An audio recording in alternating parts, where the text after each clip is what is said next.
Wait, The Lord of the Rings is a Christian movie? Not quite, but Tolkien does use some symbolism in The Lord of the Rings that reflects God's word. I want to point it out to you because Lord of the Rings is my favorite secular fiction story trilogy, whatever you want to call it. It is nostalgic to me, and I love this scene I'm about to show you. And I want to point out some things and how it's symbolic of the return of our king. So, the scene I am talking about comes from the second movie, The Two Towers, where there is the battle at Helm's Deep. So, if you do not know the movies, Helm's Deep is a stronghold for the humans in this area. They are outmanned, outnumbered by the orcs who are coming in, Sauron's army. They are going to be symbolic of the Antichrist army. They are coming and they are laying siege to Helm's Deep. Now, Theoden, who is the king of Rohan, along with Aragorn, Gimli, and Legolas, and the rest of the humans in Helm's Deep, all know they are about to die. The army coming is too big for them. They know their stronghold is not going to last. But there's something cool that happens right before the orcs show up. You have the Helder Elves who come to give aid to the humans, which symbolically, I'm looking at them representing the 144,000 coming in. They fight better than the humans. They are quote unquote pure or more pure than the humans and whatnot. The 144,000 in Revelation represent male virgins. But again, this is just symbolic little things here and there. So you have Helm's Deep, you have the humans knowing that the orcs are coming, they're about to die.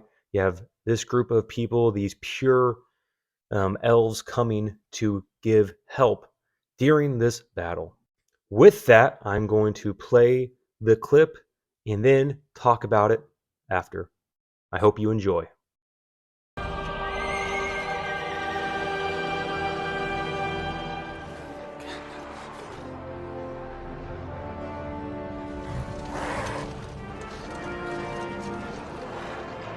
Theoden King stands alone. Not alone. Rohirrim!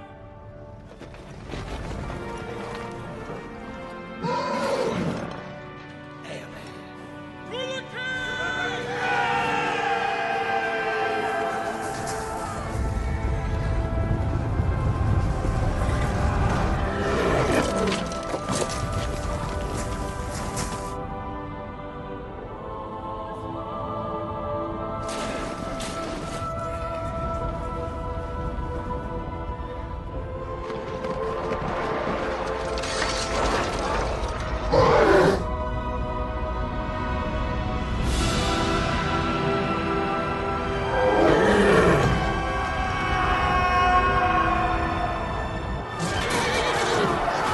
All right, so let's start with this scene right here.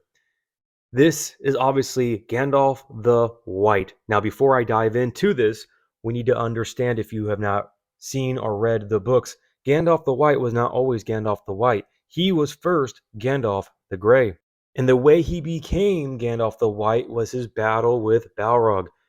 During this time, when Gandalf the Grey is Gandalf the Grey, he represents a Christ-like figure in the movie.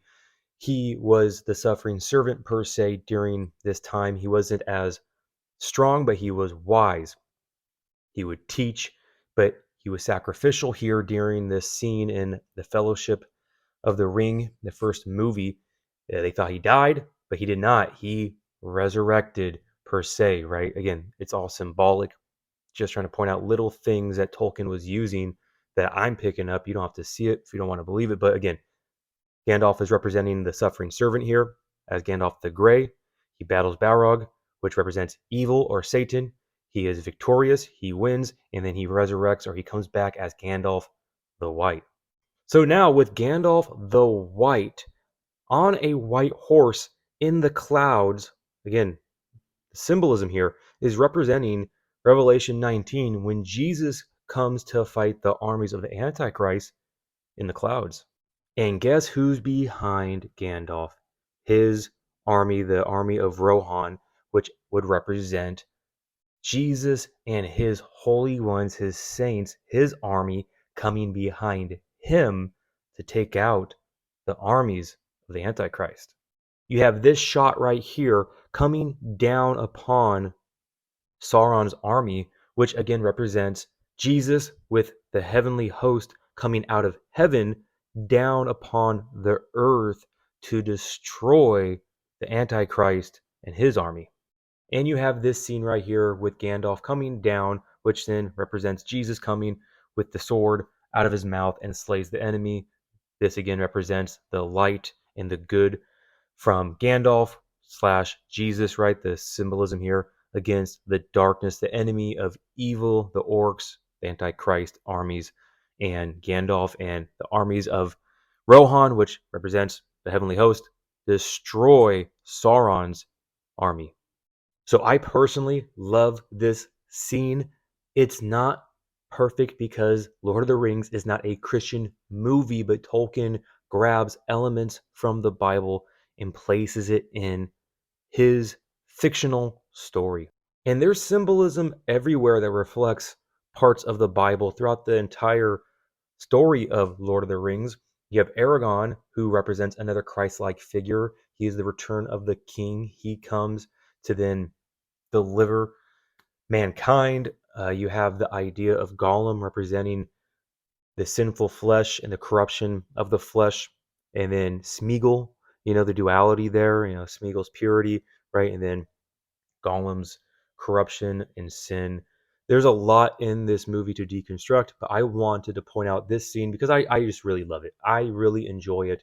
Again, we know this is not a biblical movie, but we can take things and aspects and see how it's symbolic, and I really enjoy it. I love watching Gandalf come down on the white horse because we know our king's coming down on his white horse. He's going to slay the Antichrist army, and we're going to be behind him. So it pumps me up, and it's also nostalgia because I love these movies.